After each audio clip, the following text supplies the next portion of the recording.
Përshëndetje të nderuar zonja dhe zotërim, përshëndetje të dashur miqtë e mi. Ja ku po ritakohemi sërish së bashku me video të radhës për të komentuar qëndrimet në fakt rreth ngjarjes më të fundit që ka ndodhur brenda në shtëpinë e Big Brotherit. Puthja e rëmbyer apo Mateo e puthi me zor Brikenën ka reaguar, ka ndikuar edhe tek familjarët e tyre. Është një temë që në fakt u bë temë serioze. Brikena pati një reagim shumë të tmerrshëm, shumë të frikshëm, një reagim shumë të dhimbshëm, pastaj pati elekuencë në këtë drejtimin. U mundua që të arsyetonte në momentin që doli nga banjo, por siç duket kjo gjë ka ndikuar ashpër edhe tek familjarët. Natën e mbrëmshme, familja e Mateo Borit ka bërë një sqarim rreth ngjarjes, pasi që publiku filloi që ta quan Mateon si çun përndjekës, si çun dhunues dhe si çun që mundohet që të lëndon apo të bën të ndjet keq një femër. Sqarim thot, po flas si motër dhe këtë herë me zemër të hapur. Vëllau im nuk bëri asnjë gjë gabim.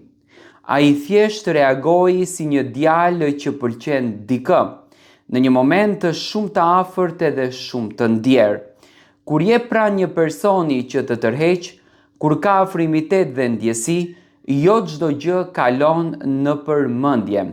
Disa gjëra dalin direkte nga zemra, thot. Ai nuk është njeri që imponon, nuk është njeri që lëndon. Është rritur me respekt dhe me ndjenja të pastërta, dhe kush e njeh e di shumë mirë se çfarë zemre ka. Më dhëm kur shoh si një moment i vetëm po kthehet në diçka që nuk e përfaqëson fare atë, sepse unë e njoh dhe e di që gjithçka që bëri ishte thjesht e sinqert. Ndonjëherë njerëzit gabojnë duke gjykuar shumë, para se të gjykoni mendoni sa herë në jetë keni vepruar me zemër. Unë e njoh shumë mirë vëllain tim dhe ai meriton mirëkuptim dhe jo etikime. Në fakt është ky reagimi që ka ardhur konkretisht nga motra e Mateo Borit pas deklaratave të forta në fakt kundërdrit Mateo si një përndjekës, si një djalë i cili cënonte privatësinë e Brikenës, që për mendimin tim nuk është cënim privatësie, sepse Brikena vetë provokonte situatën të shkon deri në atë pikë. Në qoftë se Brikena nuk ka dashur një puthje nga Mateo, nuk kishte nevojë që t'i afroheshte dhe ta provokonte në atë formë. Pas reagimeve të shumta në fakt që erdhën që Mateo rrezikon që të merr edhe zarf të zi për veprimin që bëri, sepse Brikena u ndje shumë keq. Shkoi në banjo duke qarë, shkoi në dhomën e rrëfimit duke qarë, domethënë e dramatizoi jashtëzakonisht keq situatën dhe ndjeshte shumë e cënuar nga Mateo. Ka reaguar dhe vetë familja e Brikenës duke përdorur një fotografi ku Mateo dhe Brikena bëjnë një zemër, domethënë familja tani është kundër që Brikena dhe Mateo të ndahen, dhe domethënë nuk e mbështesin dhe familjarët veprimin e Brikenës, duke mbrojtur Mateon në këtë rast. Shikoni tani çfarë thot familja e Brikenës. Ajo që u pa nuk është dramë, por një reagim krejtësisht normal. Në jetën e përditshme, çdo vajzë mund të ndihet në siklet në një moment dhe të reagojë duke u tërhequr apo duke u emocionuar. Domethënë familjarët e Brikenës e quajnë emocion këtë që ka përjetuar Brikena. Diferenca këtu është se gjithçka ndodh nën presionin e kamerave. Ajo nuk ka pasur më parë përvojë me ekspozim të privatësisë në publik dhe është e natyrshme që kjo situatë ta ketë ngarkuar emocionalisht. Domethënë familjarët këtë gjën, reagimin e Brikenës mbrëm, ja lejnë kamerave dhe ekspozimit publik.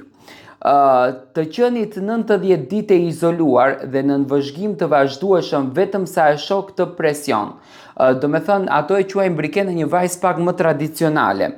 Gjithashtu duam të theksojmë qartë se Mateo nuk është treguar i pasjellshëm dhe i dhunueshëm ndaj saj. Ju lutem, interpretimet e tilla janë të padrejta dhe keqdashëse, duke taguar këtu edhe Mateo Borin. Kjo është thjesht një situatë mes dy të rinjve që po përjetojnë emocione në një ambient jo normal. Ju ftojmë për më shumë mirëkuptim dhe më pak paragjykim, respekt dhe dashni për të gjithë, me sy të përlotur. Do me thënë, familjarët e Brikenës janë kundër që Brikena të largohet nga Mateo.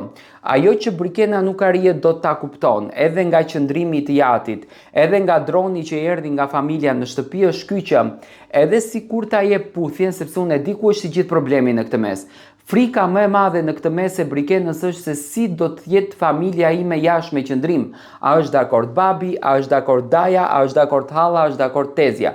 Sepse Brikena ka treguar një jetë shumë tradicionale. Tani në këtë moment, do me thëmë, Brikena e ka këtë frikën, jo se nuk e ndjen t'ja jep puthjen Mateos. Dhe mbrëm, mendoj që lëndimi më i madh i Brikenës dhe ato reagimet e Brikenës erdhën nga fakti se çfarë po bëj unë, si po komentohem unë jashtë, çfarë do të ndodh jashtë. Domethënë kjo tregon që Brikena ndoshta vjen nga një baba i cili është ekstremisht strikt dhe ka frikën që ta hedhën këtë hapin e parë dhe unë e përgëzoj t'jatin, sepse nëse ti nuk je ndaj fëmijës tënde një prind për të arritur, për të edukuar që ajo nesër të bën zgjedhjen më të dur, atëherë ti ke dështuar në prindërimin tënd. Unë mendoj që familjarët nga jashtë nuk duan që ato brenda të ndahen. Do me thënë, Brikena në momentin që do del jashtë, do shikon çfarë impakti ka Mateo, do shikon çfarë vlerash ka Mateo, do shikon se çfarë njeriu është Mateo. Brikena me njëherë do të ndryshon bindjet e saj dhe do të ketë krejtësisht bindje të tjera.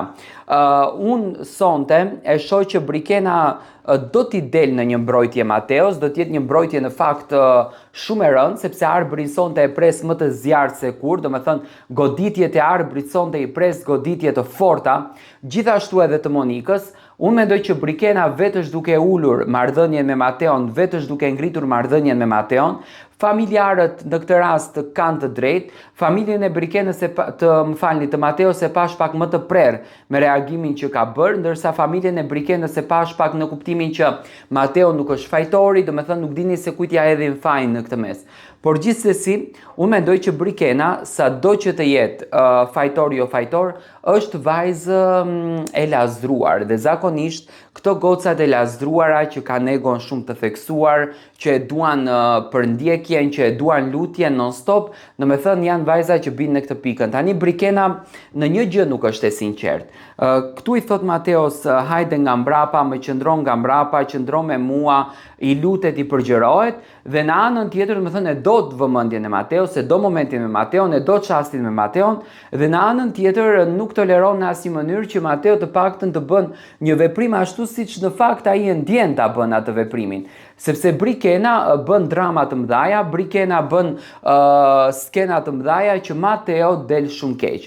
Sot çifti është krejtësisht i largët, do të thënë Mateo shoh që nuk po i afrohet fare dhe mendoj që kjo gjëja do të ndikon emocionalisht tek Mateo dhe ndoshta edhe do të ftohet me këto veprime.